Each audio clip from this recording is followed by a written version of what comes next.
നമസ്കാരം. കഴിഞ്ഞ കുറച്ച് കാലങ്ങളായി, കുറച്ച് മാസങ്ങളായി സമൂഹ മാധ്യമങ്ങളിൽ വല്ലാതെ പ്രചരിച്ചിരുന്ന ചർച്ചയായിരുന്ന ഒരു വിഷയത്തിന് ഇന്നത്തോടു കൂടി ആ ചർച്ചയ്ക്ക് വിരാമമായിരിക്കുകയാണ്. ആ വാർത്തയുമായി ബന്ധപ്പെട്ട ഒരു സ്ഥിരീകരണം ഉണ്ടായിരിക്കുന്നു. അതായത് യുദ്ധമൊക്കെ നടക്കുന്ന സമയത്താണ് ഇസ്രായേൽ പ്രധാനമന്ത്രിക്ക് എന്തോ കാര്യമായ രീതിയിലുള്ള അസുഖമുണ്ട്, അദ്ദേഹത്തിന് ക്യാൻസർ ആണ്, അദ്ദേഹത്തിന്റെ ആരോഗ്യനില വളരെ മോശമാണ് എന്നൊക്കെയുള്ള വാർത്തകൾ പ്രചരിച്ചത്.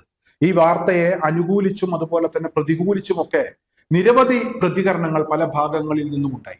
പ്രത്യേകിച്ച് ഇസ്രായേൽ ഭരണകൂടം ബെഞ്ചമിൻ നെതന്യാഹുവുമായി ബന്ധപ്പെട്ട് പ്രചരിക്കുന്ന വാർത്തകൾ തെറ്റാണ് എന്ന് ഉറപ്പിച്ചു പറഞ്ഞിരുന്നു. എന്നാൽ സോഷ്യൽ മീഡിയ വിട്ടില്ല. ഇസ്രായേൽ പ്രധാനമന്ത്രിയുടെ വിവിധ വിധത്തിലുള്ള അദ്ദേഹം ആശുപത്രിയിൽ ചികിത്സ തേടിക്കിടക്കുന്ന ഫോട്ടോകളൊക്കെ സമൂഹ മാധ്യമങ്ങളിൽ പ്രചരിച്ചിരുന്നു. എന്തായാലും ഇസ്രായേൽ അവസാനം ഈ വിഷയവുമായി ബന്ധപ്പെട്ടുള്ള ചർച്ച അവസാനിപ്പിച്ചു. എന്നാൽ ഇന്ന് ഇസ്രായേൽ പ്രധാനമന്ത്രി തന്നെ ഈ പ്രചരിച്ച വാർത്തയുമായി ബന്ധപ്പെട്ടൊരു പ്രതികരണം നടത്തിയിരിക്കുന്നു.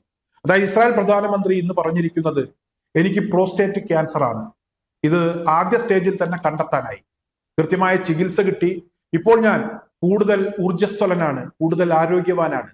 യുദ്ധസമയത്ത് ഇത്തരത്തിലുള്ള വാർത്തകൾ പ്രചരിച്ചിരുന്നു. ആ സമയത്ത് ആ വാർത്തയുമായി ബന്ധപ്പെട്ട് കൂടുതൽ പ്രതികരിക്കാതിരുന്നത്, അല്ലെങ്കിൽ ആ വാർത്തയുമായി ബന്ധപ്പെട്ട് അതിന്റെ സത്യം പുറത്തു പറയാതിരുന്നത് എനിക്കെന്തോ പ്രശ്നമുണ്ട് എന്ന രീതിയിൽ വാർത്തകൾ പ്രചരിക്കാൻ കാരണമാകും. അത് ആളുകളിൽ വലിയ ഭീതി ഉണ്ടാക്കും. അതുകൊണ്ടാണ് യുദ്ധസമയത്ത് ആ വാർത്തയുമായി ബന്ധപ്പെട്ട് വിശദീകരണം നൽകാതിരുന്നത്.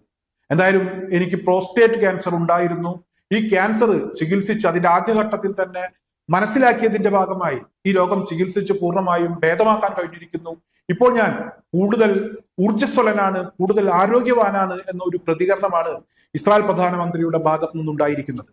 എന്തായാലും സമൂഹ മാധ്യമങ്ങൾ ഏറെക്കാലം ചർച്ച ചെയ്ത ഒരു വിഷയമാണ്. അതായത് ഇസ്രായേൽ പ്രധാനമന്ത്രിയുടെ ആരോഗ്യം അത് വഷളായിരിക്കുന്നു, ഗസയിലെ കുഞ്ഞുങ്ങളോട് കാണിച്ചതിന് ഇസ്രായേൽ പ്രധാനമന്ത്രി അനുഭവിക്കുന്നു. ഇത്തരത്തിൽ ഒരുപാട് പ്രതികരണങ്ങൾ സമൂഹ മാധ്യമങ്ങളിൽ പ്രത്യക്ഷപ്പെട്ടിരുന്നു, ഒരുപാട് ഫോട്ടോകൾ സമൂഹ മാധ്യമങ്ങളിൽ പ്രത്യക്ഷപ്പെട്ടിരിക്കുന്നു. എന്തായാലും പ്രചരിച്ച ഫോട്ടോകളുമായി ബന്ധപ്പെട്ട്, സമൂഹ മാധ്യമങ്ങളിൽ പ്രത്യക്ഷപ്പെട്ട പ്രതികരണങ്ങളുമായി ബന്ധപ്പെട്ട് ഇസ്രായേൽ പ്രധാനമന്ത്രി തന്നെ ഇന്ന് മനസ്സ് തുറന്ന് കാര്യങ്ങൾ പറഞ്ഞിരിക്കുന്നു. അന്താരാഷ്ട്ര മാധ്യമങ്ങൾ ഇത് വളരെ പ്രധാനപ്പെട്ട ഒരു വാർത്ത എന്ന രീതിയിൽ തന്നെ ഇപ്പോൾ ഇസ്രായേൽ പ്രധാനമന്ത്രിയുടെ പ്രതികരണം പുറത്തുവിട്ടിരിക്കുകയാണ്. അതായത് ഇസ്രായേൽ പ്രധാനമന്ത്രിക്ക് പ്രോസ്റ്റേറ്റ് ക്യാൻസർ ഉണ്ടായിരുന്നു, അദ്ദേഹം അതുമായി ബന്ധപ്പെട്ട് ഒരുപാട് ബുദ്ധിമുട്ടുകൾ അനുഭവിച്ചിരുന്നു. എന്നാൽ ഇപ്പോൾ രോഗം കൃത്യമായി കണ്ടെത്തി ചികിത്സ കൊടുത്തതിന്റെ ഭാഗമായി കൂടുതൽ ഊർജ്ജസ്വലനായി പൂർണ്ണമായും ആരോഗ്യം വീണ്ടെടുത്തു എന്നുള്ളത് തന്നെയാണ് ആ വാർത്ത.